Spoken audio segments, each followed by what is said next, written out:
ఒక రెండు సంవత్సరాల జీతము, 2 సంవత్సరాల తనకు వచ్చేటువంటి ఫండ్ మొత్తం కూడా కరోనా వ్యాక్సిన్కే ఖర్చు పెట్టి మనందరి ప్రాణాలు నిలబెట్టిన దాంట్లో అరవింద్ అన్న వాటా కూడా ఉన్నది. నాకు ఈ అవకాశం ఇచ్చేందుకు మా గ్రామ శాఖకు ధన్యవాదాలు తెలుపుతూ ఇప్పుడు ఆర్య రవీందర్ను మాట్లాడవలసిందిగా కోరుతున్నాం. జై శ్రీరామ్, జై శ్రీరామ్. ఈరోజు ఎంపీ ఎన్నికల సందర్భంగా ప్రచారంకు మన గ్రామానికి విచ్చేసినటువంటి అరవింద్ అన్న గారికి స్వాగతం సుస్వాగతం పలుకుతూ నేను ఎక్కువ ఏం మాట్లాడదలుచుకోలేదు. ఎందుకంటే అన్నలు మన కోసం అంత దూరం నుంచి వచ్చిండ్రు. ఏది ఉన్నా అన్న వాళ్ళతోని మనం విందాము, చక్కగా అన్ని విషయాలు తెలుసుకుందాము. ఈ చెప్పే ముందు ఒకటే మాట ఏంటంటే, మన కుటుంబంలో ఒక ఇంటి పెద్ద ఉంటాడమ్మా. మన కుటుంబంలో అంటే మన ఇంట్లో ఒక ఇంటి పెద్ద ఉంటాడు. అనుకోకుండా ఆ ఇంటి పెద్దకు ఏదన్నా జరిగి అతను చనిపోయినట్లయితే ఆ ఇల్లు ఏమవుతుందమ్మా? ఆ ఇల్లు ఏమవుతుంది? మూలన పడుతుంది ఆ ఇల్లు. అలాగే మన దేశానికి ఒక ఇంటి పెద్ద ఉన్నాడమ్మా.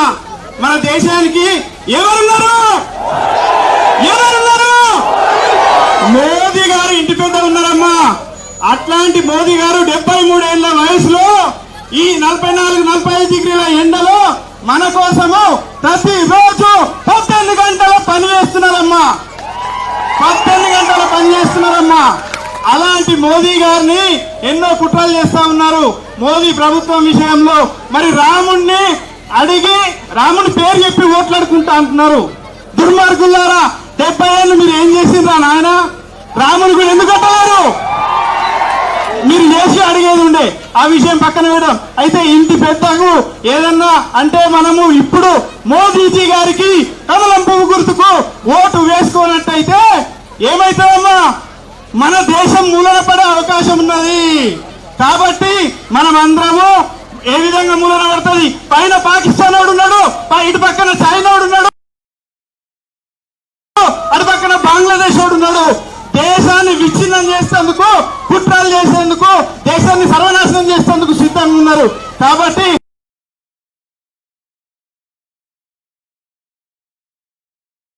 మనము కమలం పువ్వు గుర్తు కోటేసుకొని అరవింద్ అన్న గారిని ఎంపీగా భారీ మెజార్టీతో గెలిపించుకుందాం. గతంలో వచ్చిన మెజార్టీ కంటే 4 ఇంతలు ఎక్కువ మెజార్టీతోని కమలం పువ్వు గుర్తుకేసి అన్న అరవింద్ అన్నను గెలిపించుకొని మరోసారి ఉన్నతమైన పదవిలో మెండోరకు అన్నగారు వస్తారు. జై శ్రీరామ్. నాకు ఈ అవకాశం ఇచ్చిన గ్రామ శాఖ అందరికీ ధన్యవాదాలు తెలియజేసుకుంటున్నాను.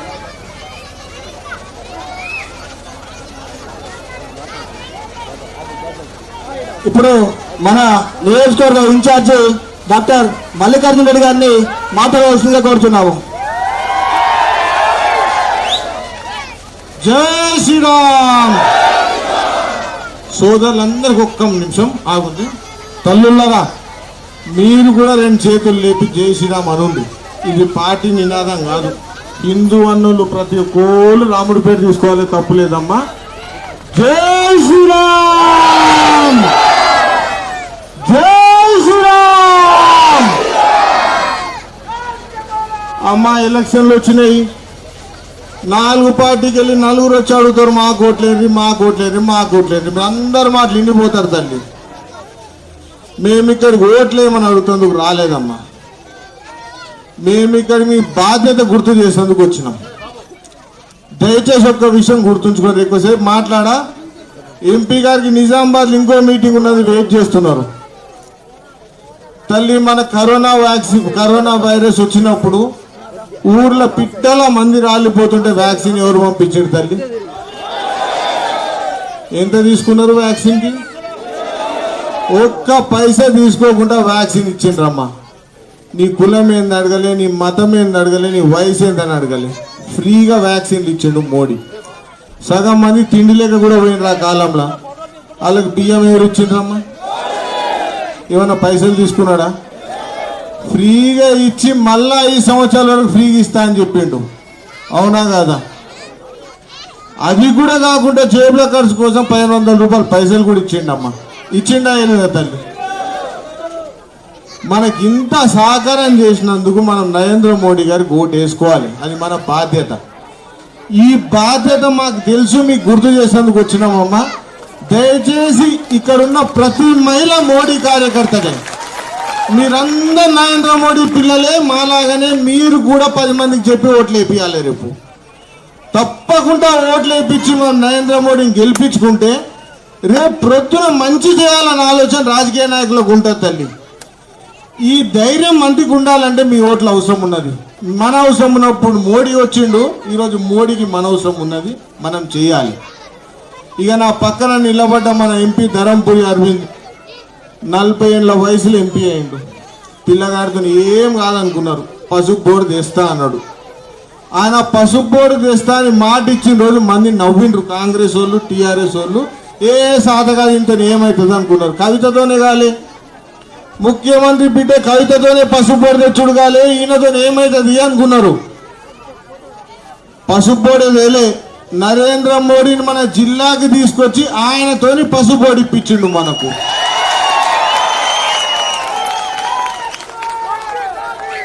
ఒక్కసారి ఎంపీ అయితేనే పసుపు బోర్డు తెచ్చిండు, నరేంద్ర మోడీని తీసుకొచ్చిండు. రెండోసారి ఎంపీ అయితే ఇంకేం చేస్తాడమ్మా? ఇంకా ఎంతో చేస్తాడు. దీనికి మన సహకారం కావాలి. ఈ మనిషికి ఇప్పుడు 2 లక్షల ఓట్లతో గెలిపించుకోవాలి. ఏ ఊర్లో ఎక్కువ ఓట్లు పట్టి చూసుకుంటాము. మెండోరాలో ఒక్కోటి అటు ఇటు పోతూ బాజుకు పోతూ మనకే పడాలి, భాజపా పడాలి, బీజేపీకి పడాలి. మన గుర్తు పువ్వు గుర్తు, మీ అందరికీ తెలుసు. పువ్వు గుర్తి కోటేసి number 1 first number MP Arvind ఉంటుంది. కీయని ఒత్తిండ్రు అనుకో, ఆ టీఆర్ఎస్ వాళ్ళకు కాంగ్రెస్ వాళ్ళకి ఇంపియాలి శబ్దం. మీరందరు గెలిపియాలని కోరుకుంటూ, ఇక లేట్ అవుతున్నది, మీకు కూడా కష్టమవుతుంది అని చెప్పి ముగించుకుంటూ, నాకు ఈ అవకాశం ఇచ్చినందుకు మెండోరా గ్రామస్తులు ప్రతి ఒక్కరికి పేరు పేరు ధన్యవాదాలు తెలియజేస్తూ ముగిస్తున్నాను. భారత్ మాతాకి. అమ్మ మీరు కూడా తాల్ముక్త భారత్ మాతాకి. ఇప్పుడు మన అన్న గౌరవ పార్లమెంట్ సభ్యులు అరవింద్ అన్న గారిని మాట్లాడవలసిందిగా కోరుతున్నాం.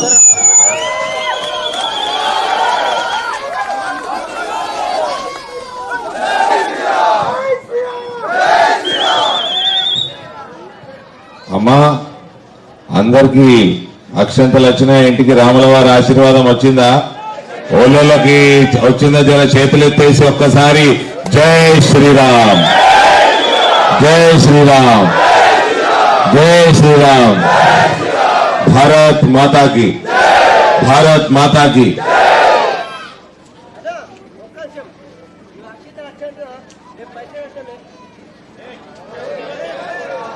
చిట్కే జోరేసి.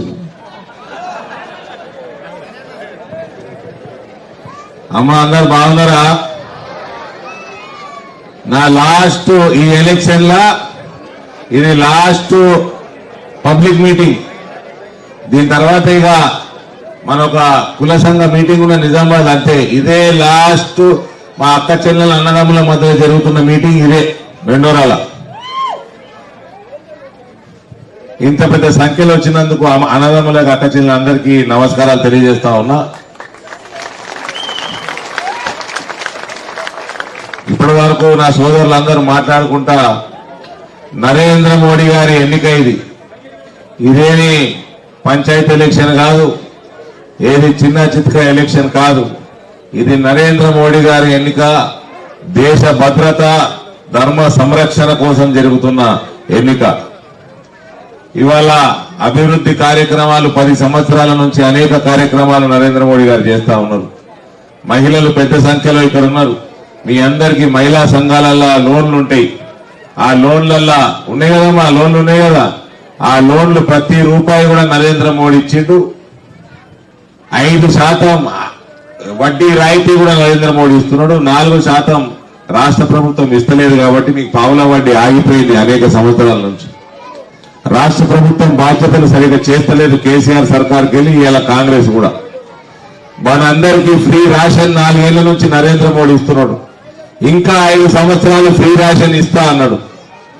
ఈ 2029 వరకు మనందరికీ కూడా ఫ్రీ రేషన్ ఇవ్వడం జరుగుతుంది. 5 లక్షల ఆరోగ్య బీమా తెలంగాణలో ఇంకా పూర్తి స్థాయిలో అమలు అయితలేదు. ఎవ్వరికి చిన్నపిల్లల పెద్ద మనుషుల దాకా ఎవ్వరికి ఆరోగ్యం ఖరాబ్ అయినా దవాఖానాల షరీకైనా 30 దవాఖానాలు ఉన్నాయి.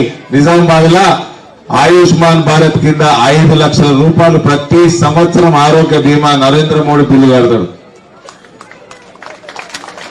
మనందరికీ ఉజ్వల కనెక్షన్, గ్యాస్ కనెక్షన్లు ఫ్రీగా వచ్చినాయి కదమ్మా, ఊళ్ళో వచ్చినాయి కదా. రాని వాళ్ళు కూడా మొన్న అప్లై చేసుకున్నారా? మన బండి వచ్చినది, బండి మోడీ గ్యారంటీకి గాడి వచ్చింది మన ఊర్లకి, చేసుకున్నారా?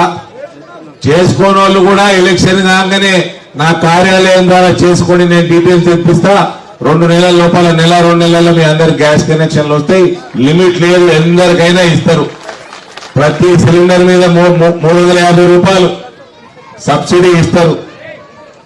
రైతులకి ఎకరానికి 18,000 రూపాయలు ఫర్టిలైజర్ యూరియాల మీద సబ్సిడీ ఇస్తున్నాడు. కిసాన్ సమ్మాన్ నిధి 2.5 లక్షల రైతులు మన పార్లమెంట్ లో 6,000 రూపాయలు నరేంద్ర మోడీ ఇస్తున్నారు. ప్రతి సంవత్సరం వరి రేటు పెంచుతా ఉన్నారు. 2,300 దాకా చేరుతున్నది రేటు. మక్క రేటు పెంచుతా ఉన్నారు. పసుపు రేటు 20,000 దాటిస్తా అన్నాము, దాటిచ్చినాము. ఇప్పటి వరకు చరిత్ర ఎన్నడూ 20,000 దాటలే, 16,000 దాటలే ఎప్పుడు. ఈసారి చరిత్ర తిరగరాసింది పసుపు ధర.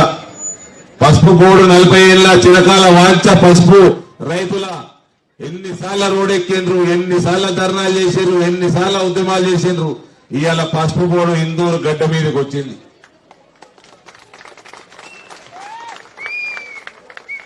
రానున్న కాలంలో పసుపుకి సంబంధించి ఫ్యాక్టరీలు, ఎథనాల్ ఫ్యాక్టరీలు, పెట్రోల్ లా కలుపుతారు. పెట్రోల్ డీజిల్ మన బండలో పోసే పెట్రోల్ ఎథనాల్ అంటే.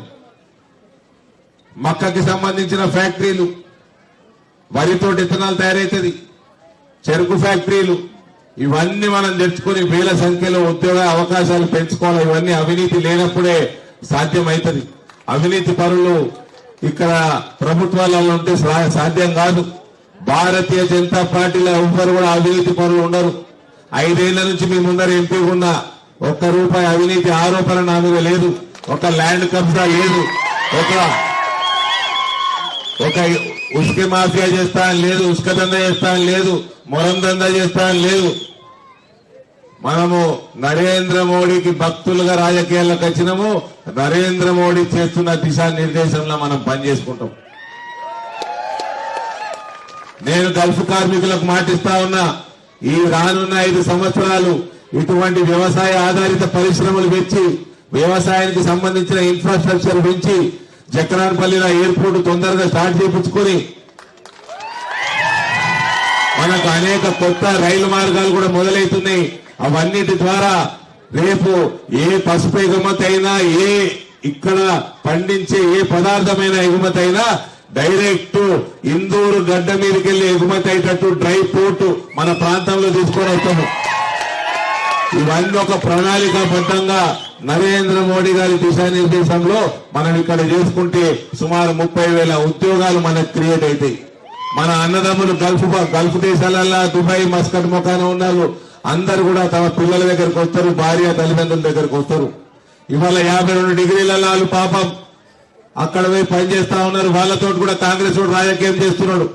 కాంగ్రెస్ వాడు అసెంబ్లీ ఎన్నికలల్లా గల్ఫ్ సోదరుల కోసం ఫండ్ పెడతా అన్నాడు.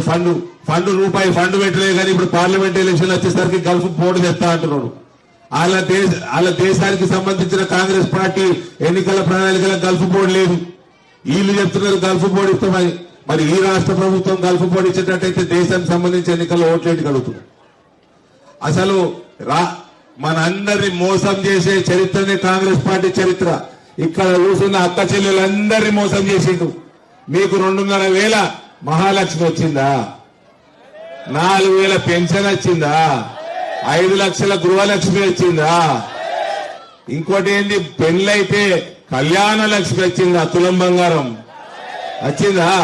ఓలో చెల్లెకి దుద్దులు కనబడుతున్నాయి. తులం బంగారం రేవంత్ పంపినాడు కాంగ్రెస్ వాడు.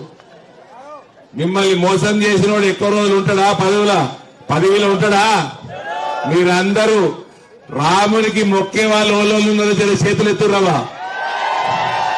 మీ అందరు నేను ఒక మాట కోరాలనా, గట్టిగా రేపటి నుంచి పొద్దున్న లేవగానే మనం పూజ చేసేటప్పుడు మనని మోసం చేసిన వాళ్ళు ప్రభుత్వం ఉండడానికి వీల్లేదు, వీళ్ళ ప్రభుత్వం కూలిపోవాలని మీరందరూ మొక్కుని, మనకు అవినీతి రహిత పాలన నరేంద్ర మోడీ సర్కారు దేశంలో మీ అందరి ఆశీర్వాదంతో ఎట్లా వస్తుంది, రాష్ట్రంలో కూడా భారతీయ జనతా పార్టీ సర్కారు రావాలి.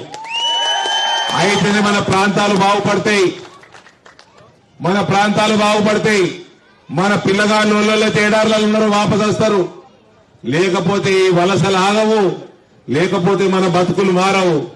ఇలా అన్ని పచ్చి మోసాలు చేసి యువతకి నిరుద్యోగ వృత్తి మోసం చేసి రైతులకు 500 బోనస్ ఇయ్యలేదు, వరికి 2 పంటలు అయిపోయినాయి, రైతు భరోసా 15,000 లేదు, రైతుకి 2 లక్షల రుణమాఫీ లేదు. ఇలా తరుగు తీస్తున్నాడు, కేసీఆర్ తీసినంత తరుగు తీస్తున్నాడు. సమయానికి కొనుగోలు చేస్తలేడు, కరెంటు చక్కగా లేదు, కరెంటు బిల్లులు 0 బిల్లులు వస్తున్నాయి. బిల్లులు రావన్నాడు కదా, ఏమాయ్ ఒక అదే పాత బస్సులో మనం కూర్చోబెట్టిడు, కొత్త బస్సులు కూడా పెట్టలే, పాత బస్సులో కూర్చోబెట్టిడు. వీళ్ళందరూ దిగిపోయారు, దిగిపోయిండ్రు, మహిళలు ఎక్కిండ్రు, వాళ్ళకు కూడా అది అలా తిరిగి పాత బస్సులలో నడుమునవుతున్నదట. ఇట్లా అన్ని పచ్చి మోసాలు చేసి కాంగ్రెస్ వాడు గద్దెనెక్కిండు. నరేంద్ర మోడీ ఎప్పుడు కూడా తప్పుడు వాగ్దానం చేయడు, మనందరికీ ఆయన చెప్పినవన్నీ కూడా చేస్తాడు, చెప్పని కూడా చేస్తాడు. మనం ఫ్రీ రేషన్ అడగలే, 9 సంవత్సరాలు ఫ్రీ రేషన్ ఇస్తున్నాడు ఆయన. ఇవన్నీ చేసుకుంటా గల్ఫ్ దేశాలల్లో భారతీయ జనతా పార్టీని 10 సంవత్సరాల కింద స్థాపించిండు. మీరు అందరూ అనుకుంటారు దుబాయ్లో మస్కట్ లో బీజేపీ ఏం చేస్తుందని. అక్కడ కేవలం సేవా కార్యక్రమాల కోసం బీజేపీ అక్కడ స్థాపించిన 2014లో ఇండియన్ పీపుల్ ఫోరం పేరు మీద 24 గంటలు మన అన్నదమ్ములు ఉండే లేబర్ క్యాంపులల్లో ఎప్పుడు ఎవరికి ఆరోగ్య సమస్య వచ్చినా డాక్టర్లు అందుబాటులో ఉంటారు, ఎవరికి వీసా ప్రాబ్లం వచ్చినా, జీతాలు సరిగ్గా రాకపోయినా, ఇంకెటువంటి లీగల్ ప్రాబ్లమ్స్ వచ్చినా లాయర్లు అందుబాటులో ఉంటారు, ఫ్రీగా సర్వీస్ ఇస్తారు. కరోనా సమయంలో 8 ఫ్లైట్లు పెట్టింది భారతీయ జనతా పార్టీ దుబాయ్కి వెళ్ళి భారతదేశానికి మన అన్నదమ్ములు దేనికి 8 ఫ్లైట్లు పెట్టింది. అక్కడ ఇంటింటికి రేషన్ పంపింది. నిన్నగాక మొన్న 2 వారాల కింద అక్కడ వరదలు వచ్చినాయి, ఇంటింటికి రేషన్ తీసుకుపోయి భారతీయ జనతా పార్టీ సేవా కార్యక్రమాలు చేస్తుంది. అక్కడ ఓట్లు ఉండవు, అక్కడ ఎలక్షన్లు ఉండవు, అక్కడ బీజేపీకి ఏమి రాజకీయ పని ఉండదు, కేవలం ప్రవాస భారతీయుల కోసం సేవ కోసమే అక్కడ నరేంద్ర మోడీ బీజేపీని స్థాపించింది. అట్లా పనులు చేసుకుంటూ వచ్చి ఇవాళ మనం ఓట్లు అడుక్కుంటే మంచి పని, కానీ ఇవాళ ఎలక్షన్లు వచ్చినాయని గల్ఫ్ బోర్డు ఇస్తా, మొన్న గల్ఫ్ ఫండ్ ఇస్తా, చెరుకు ఫ్యాక్టరీలు తెరిపిస్తా, ఇటువంటి దొంగ వాగ్దానాలు చేసుకుంటా మళ్ళీ ఇవన్నీ ఒక ఎత్తు. ఆ దేశాలల్లో తుర్క దేశాలల్లో మన అన్నదమ్ములందరూ ఇవాళ బొట్టు పెడుతున్నారు, ఇవాళ కంకణం కడుతున్నారు, అక్కడ మన కోసం గుడులు కడుతున్నారు, ఆ గుడిలలో పోతున్నారు, పూజలు యాగాలు చేస్తున్నారు, హిందుత్వాన్ని చాటుతున్నారంటే అది నరేంద్ర మోడీ ఘనత. తుర్కోళ్ళు కూడా మన రంజాన్ లా దుబాయ్ లా మస్కట్ లా మన మందిరాలకు పోయి సాయంత్రం మన ప్రసాదం తిని వాళ్ళు రోజా ఇచ్చిపెట్టి వాళ్ళు ఉపవాసం ఇచ్చిపెడుతుంటే రంజాన్ మాసంలో. ఇవాళ మన భారతీయుల విలువ, మన భారతదేశం విలువ ఎంత పెరిగిందంటే కరోనాలో మనందరికీ 140 కోట్ల భారతీయులకే కాదు 150 దేశాలకి, గరీబు దేశాలకి భారతదేశము టీకాలు పంపించి ఆదుకున్నది, విశ్వ గురువుగా నిలబెట్టిన నరేంద్ర మోడీ. ఇవన్నీ చేస్తా ఉంటే ఇంకొక వైపు కాంగ్రెస్ అజెండా ఏంది? ఉగ్రవాద సంస్థలతోటి రాజకీయాలు చేస్తున్నారు. ఉగ్రవాద సంస్థలు సిమ్మి అనే సంస్థ, పిఎఫ్ఐ అనే సంస్థ, వీళ్ళందరూ భారతదేశంలో బ్యాన్ అయిన సంస్థలు.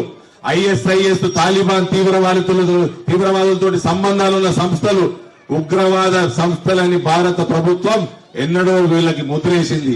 వాళ్ళందరూ కూడా కాంగ్రెస్ పార్టీకి బహిరంగ మద్దతు లేఖలు ప్రకటిస్తా ఉన్నారు. విదేశాలలో తుర్కోళ్ళందరూ వాళ్ళ ఆర్గనైజేషన్లు అందరూ కాంగ్రెస్ పార్టీకి మద్దతు వస్తా ఉన్నారు. ఇవాళ జీవన్ రెడ్డి గారు పెద్ద మనిషి కాంగ్రెస్ పార్టీకి నిలబడుతున్నాడు.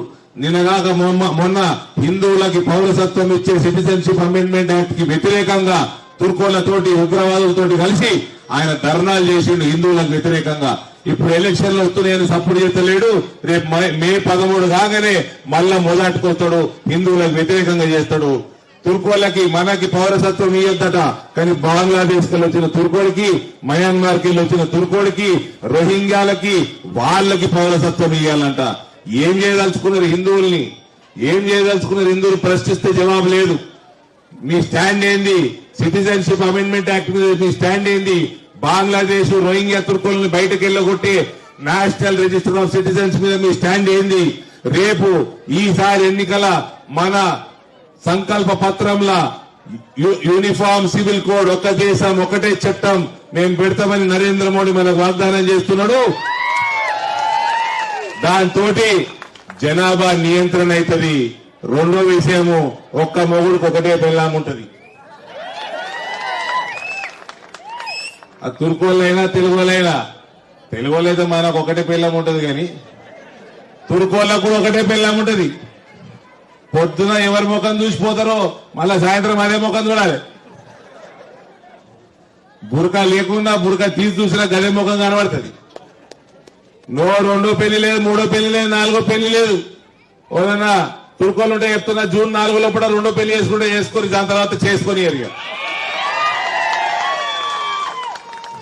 మన హిందువుల జనాభా తగ్గుతున్నది, తుర్కోలు పని కట్టుకుని జనాభా పెంచుకుంటున్నారు. మన దేశం మనకు మిగిలిపోవాలా, మన పిల్లగాళ్ళ భవిష్యత్తు, మన రానున్న తరాలు హిందువులుగా మిగిలిపోవాలంటే హిందువులకి అతి ముఖ్యమైన ఎన్నిక 2024 ఎన్నిక. పెద్ద మెజార్టీతో నరేంద్ర మోడీకి మనం గెలిపించాల్సిన అవసరం ఉన్నది. అంత పెద్ద మనిషి నరేంద్ర మోడీ, అంత పెద్ద మనిషి 3 రోజుల కింద స్పీచ్ ఇచ్చుకుంటూ చెప్తా ఉన్నాడు, 400 స్థానాలలో గెలిపియండి, లేకపోతే కాంగ్రెస్ వాడు అయోధ్యల రామ మందిరానికి మళ్ళా బాబ్రీ తాళం వేస్తారంటున్నాడు. అంత పెద్ద మనిషి అంత పెద్ద మాట అన్నప్పుడు మనం అందరం జాగ్రత్తగా ఆలోచన చేసి ఓటేసుకోవాలా.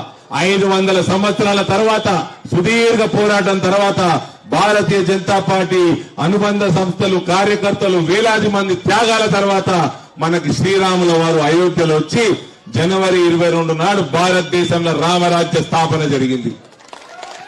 రామరాజ్య స్థాపనని మనం ఇంకింత బలపరుచుకోవాలా. అది మన అందరి బాధ్యత. ఇవాళ మీరు అక్కడ బాబ్రీ మస్జిద్ ఉండే, కాశీల మస్జిద్ కట్టిన మన గుడిలా, మథురాల కూడా కృష్ణ జన్మస్థానం మీద ఇంత పెద్ద మస్జిద్ ఉంటది. ఆడ కూడా కృష్ణ మందిరం కట్టుకోవాలి. మనది ఇవాళ పసుపు రేటు 20,000 దాటిందంటే కేవలం రామరాజ్య స్థాపన జరిగిందని దాటింది. రేపు కృష్ణ జన్మస్థానంలో న్యాయం జరిగితే 30,000 దాటుతుంది.